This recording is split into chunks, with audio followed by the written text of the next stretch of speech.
네, 오늘 저는 함께 봉독한 말씀을 통해서 하나님 앞에서 드리는 경건이라는 제목으로 주님의 말씀 나누겠습니다. 오늘 본문은 산상수훈의 말씀입니다. 그리고 오늘 이 말씀이 우리의 마음을 흔드는 부분은 아주 일상적인 질문입니다. 오늘 성경은 우리에게 이렇게 묻고 있습니다. 당신은 지금 누구 앞에서 살고 있습니까? 예수님은 어제 본문에서 5장 16절에 이와 같이 너희도 너희 빛을 사람들에게 비추라. 그래서 그들이 너희의 선한 행실을 보고 하늘에 계신 우리 아버지께 영광을 돌리게 하라라고 말씀하셨습니다. 그런데 오늘은 이렇게 말씀하십니다. 6장 1절에 너희는 사람들이 보려고 그들 앞에서 너희 의를 행하지 않도록 조심하여라. 어제는 분명 빛을 비추라라고 말씀하셨는데 보이려고 신앙생활 하지 말라고 하셨는데 오늘은 은밀하게 그 일을 행하라고 말씀하십니다. 이게 참 어쩔 때는 모순처럼 들리죠. 그런데 예수님은 이 모순처럼 보이는 이 두 문장 사이에서 우리가 가장 쉽게 빠지는 함정을 경계하면서 그것을 정확하게 찌르십니다. 이 사람이 보게 하라라는 어제의 말씀은 하나님께 영광을 돌리도록 살아내라라는 뜻입니다. 그리고 오늘 사람이 보려고 하지 말라, 그렇게 경건을 행동하지 말라라는 말씀은 나의 영광을 얻기 위해서 경건을 이용하지 말라는 말씀을 담고 있습니다. 겉으로는 비슷해 보여도 방향이 완전히 다릅니다. 우리는 신앙생활을 하면서도 은근히 이런 마음이 올라올 때가 있습니다. 누가 알아줬으면 좋겠고, 참 믿음이 좋은 사람입니다라고 한마디 해줬으면 좋겠고, 내가 한 수고가 보상받는 느낌을 받고 싶습니다. 기도는요, 하나님과의 대화인데 어느 순간 이 신앙의 실력처럼 보이기도 하고, 구제는 사랑인데 어느 순간 나는 이런 사람이 되고 싶습니다. 나는 이런 사람이라는 자기 소개가 되기도 합니다. 예수님은 오늘 본문에서 이 경건의 내용 자체를 부정하지 않으십니다. 구제하라고 말씀하시고 또 기도하라고 말씀하시고 금식을 하실 것을 전제로 말씀하십니다. 문제는 그 경건이요, 하나님께 드리는 경건이 아니라 이 사람 앞에서 드리는 경건의 모양으로 바뀌는 순간입니다. 그 순간 경건은 하나님께 드리는 예배가 아니라 바로 사람을 향한 공연이 되어버립니다. 그렇다면 우리는 이렇게 물을 수 있습니다. 나는 지금 누구 앞에서 경건을 행하고 있습니까? 하나님 앞에서입니까? 아니면 사람 앞에서입니까? 예수님은 답을 아주 분명하게 주십니다. 보이는 칭찬이 경건의 목적이 되는 순간 그 경건은 이미 자기 상을 다 받은 것입니다. 그러나 은밀히 보시는 아버지 앞에서 드려지는 그 경건은 아무도 몰라도 하나님이 아시고 하나님이 바로 갚으십니다. 오늘 본문은 우리의 경건을 더 많이 하라라고 밀어붙이는 말씀이 아니라 경건의 자리 자체를 옮기라고 부르시는 말씀입니다. 사람 앞에서가 아니라 바로 하나님 앞에서, 코람데오, 하나님 앞에서 드리는 경건으로 말입니다. 오늘 말씀의 첫 번째로 이 경건의 모양은 구제는 사람에게 보이는 일이 아니라 하나님 앞에서 드리는 경건임을 말합니다. 경건은 무엇을 하느냐보다 바로 누구 앞에서 하느냐가 먼저입니다. 예수님은 오늘 본문에서 그 질문을 날카롭게 다시 꺼내십니다. 우리 1절 말씀, 6장 1절 말씀 함께 읽어보겠습니다. 너희는 사람들에게 보이려고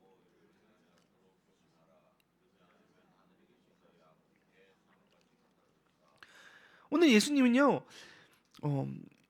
예수님께서 금하시는 것은 선한 삶의 공개성이 아니라 이 경건의 과실을 말하고 있습니다. 같은 행위라도 방향이 달라지면 완전히 다른 일이 되어버린다는 것이죠. 하나님께 영광이 목적이면 빛이 되지만 내가 인정받기가 목적이면 경건이 아니라 바로 자기 홍보가 되어버립니다. 예수님이 첫 번째로 집어드신 예가 바로 구제입니다. 우리 2절 말씀 함께 읽어보겠습니다. 2절 말씀. 그러므로 가난한 사람을 구제할 때는 위선자 습관을 받으려고 회당강 거리에서 나팔 불며 떠들지 말라.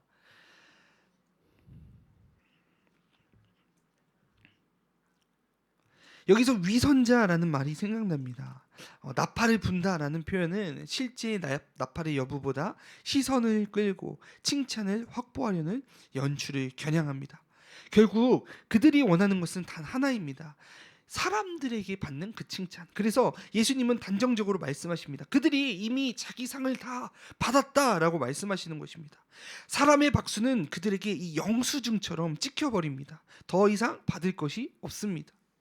그런데 예수님은 제자들에게 전혀 다른 길을 제시하십니다. 6장 3절 4절의 말씀 우리 함께 읽어보겠습니다.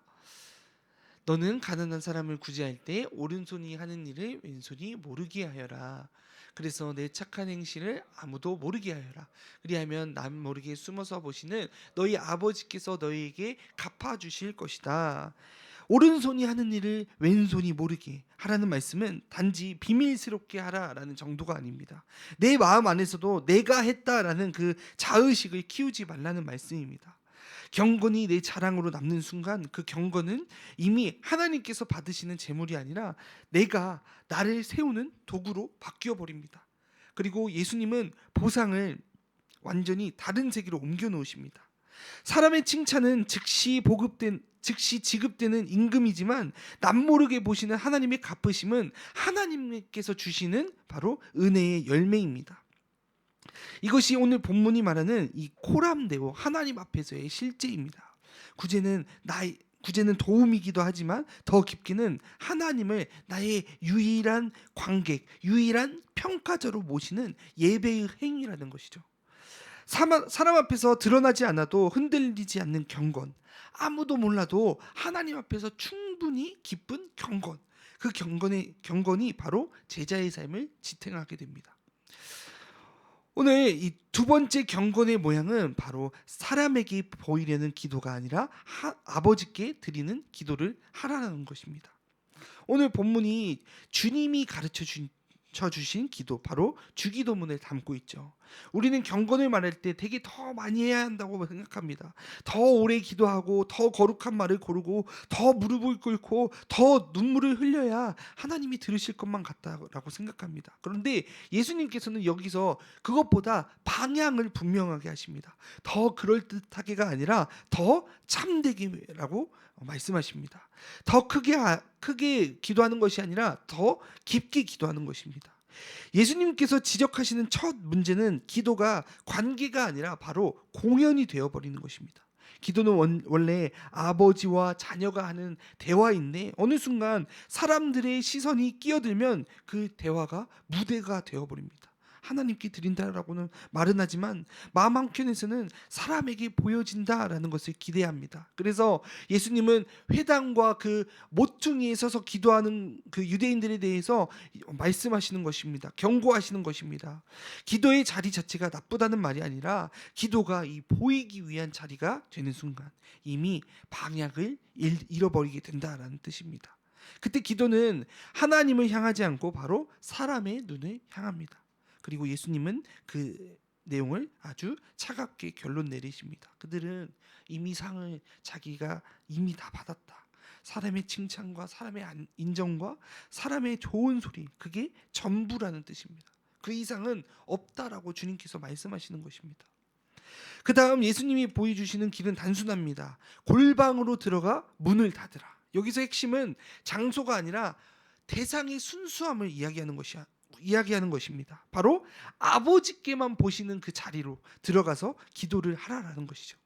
기도는 하나님 앞에서 드리는 경건이지 사람 앞에서 보이는 경건이 아니기 때문입니다. 이 구절의 힘은 여기에 있습니다. 아버지는 숨어서 보시는 것이 아니라 은밀한 곳에서도 보시는 분이십니다. 그래서 기도는 결국 이렇게 정리됩니다.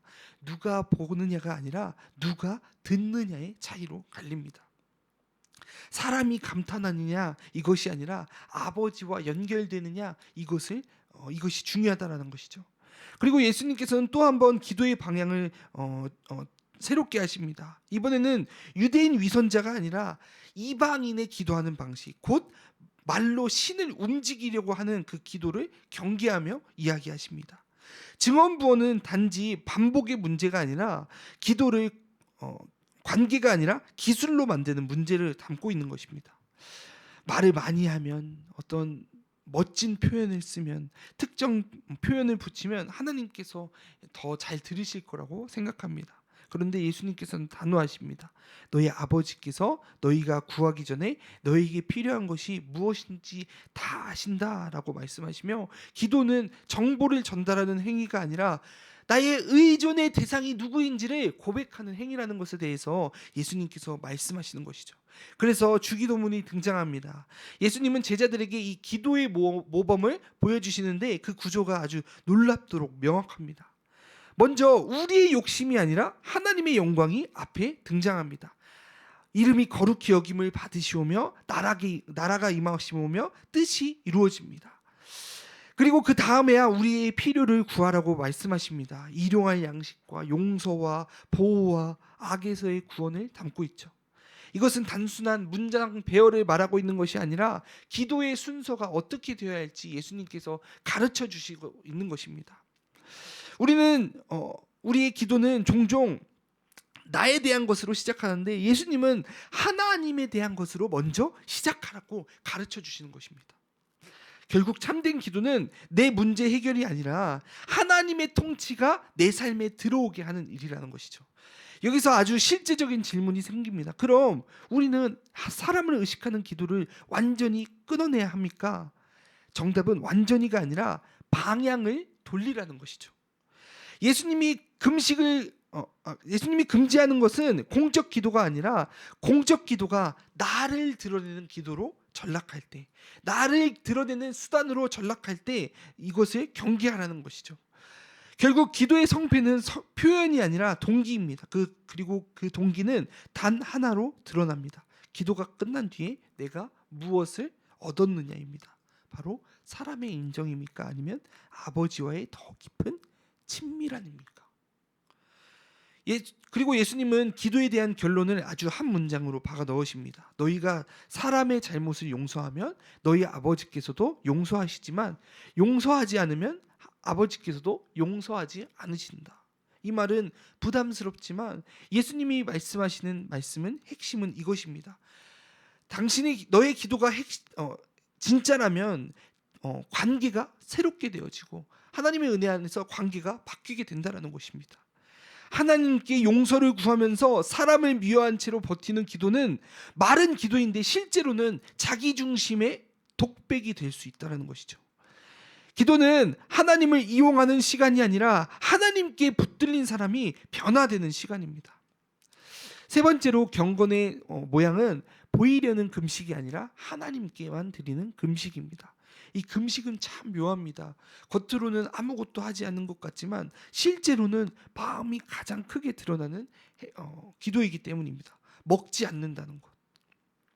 이것은 단순히 식사를 거르는 문제가 아니라 내가 나의 삶이 무엇으로 버티는가, 이것을 담고 있는 고백의 행위입니다. 그래서 금식은 본질적으로 하나님 앞에서 매우 진실할 수 있는 경건입니다. 그런데 예수님은 그 금식조차도 사람에게 보이기 위해서 시작하면 가장 위험한 종교 행위가 될 수 있다고 지적하십니다. 예수님은 금식하시는 사람들의 얼굴을 묘사합니다. 그들의 침울한 표정, 얼굴을 흉하게 함으로써 자신을 드러내려고 하는 그 행위들, 그것에 대해서 경고하는 것이죠. 금식이 하나님께 드려지는 예배보다 사람들에게 보여지는 예배의 표지가 되어버리는 것입니다. 결국 금식의 초점이 바뀝니다. 하나님께 가까이 가려고 금식하는 것이 아니라 이 사람들의 시선을 끌기 위한 그 금식을 예수님께서 지적하고 계시는 것이죠. 그러면 금식은 더 이상 겸손이 아니라 광고가 되어버립니다. 예수님은 여기서도 똑같이 결론을 내리십니다. 그런 사람들은 이미 자기 상을 다 받았다. 즉 사람의 시선과 반응이 그들의 전부라고 이야기하고 계시는 것이죠. 그런데 예수님이 제시하시는 금식의 모습은 의외로 평범함입니다. 머리에 기름을 바르고요, 얼굴을 씻으라고 말씀하십니다. 티내지 말고 정상적으로 살아라 라고 말씀하십니다. 금식이 하나님 앞에서의 싸움이고 애통일 수는 있지만 그것을 사람에게 보이려고 하려고 일부러 표정을 연출하지 말라고 말씀하십니다. 여기서 우리의 마음은 이렇게 반문합니다. 그럼 금식은 아무도 모르게 해야만 합니까? 예수님이 하시는 말씀은 비밀 유지의 기술이 아니라 마음의 중심에 대해서 경고하고 계시는 것입니다. 그래서 예수님은 금식의 자리에서 가장 노골적으로 자아의 식욕을 폭로하십니다. 사람에게 보이려고 하는 그 마음이야말로 가장 끈질긴 식욕이라고 경고하시는 것이죠. 우리는 사람 앞에서인가 하나님 앞에서인가 라고 고민하면서 나를 드러내는 경건인가 하나님께 드리는 경건인가 이것에 대해서 고민하면서 우리는 금식을 행해야 합니다. 오늘 예수님이 말씀하신 이 세 가지를 나란히 놓은 이유는 바로 분명합니다. 경건이 모양이 아니라 바로 방향이기 때문입니다. 경건의 관객을 바꾸는 게 아니라 애초에 관객이라는 발상을 내려놓고 바로 하나님 앞에 코람데오 하나님 앞에서 그 자리에 서는 것입니다. 그리고 그 자리에서의 경건은 더 이상 보이려고 하는 의가 아니라 아버지께 드리는 삶이 되어버립니다. 오늘 말씀을 정리하고자 합니다. 사랑하는 성도 여러분, 우리는 오늘 예수님 말씀 앞에서 한 가지를 계속 마주했습니다. 구제도 기도도 금식도 결국 같은 질문으로 돌아옵니다. 결국 나는 누구 앞에서 살아가고 있는가? 누구 앞에서 신앙생활을 하고 있는가? 사람 앞에 서면 경건은 금방 연출이 되어버립니다. 조금 더 거룩해 보이려고, 조금 더 신실해 보이려고, 조금 더 인정받고 싶어 합니다. 그런데 그렇게 얻은 칭찬은 달콤하지만 짧습니다. 예수님은 단호하게 말씀하십니다. 그들은 이미 그들의 상을 이미 받았다. 그 말은 사람의 박수로 경건을 살리려는 순간 우리는 하늘의 보상을 스스로 내려놓는다라는 뜻입니다. 사랑하는 성도 여러분, 오늘도 우리의 길을 여시는 예수님께서 하나님 앞에서 드리는 경건으로 우리를 다시 세우실 것을 기대합시다. 그래서 하나님께서 기뻐하시는 경건으로 하나님을 영화롭게 하는, 영원토록 우리의 삶을 함께 하시며 동행하시는 그 하나님 앞에 기쁨이 되는 저와 여러분의 삶이 되길 주님의 이름으로 간절히 축원합니다.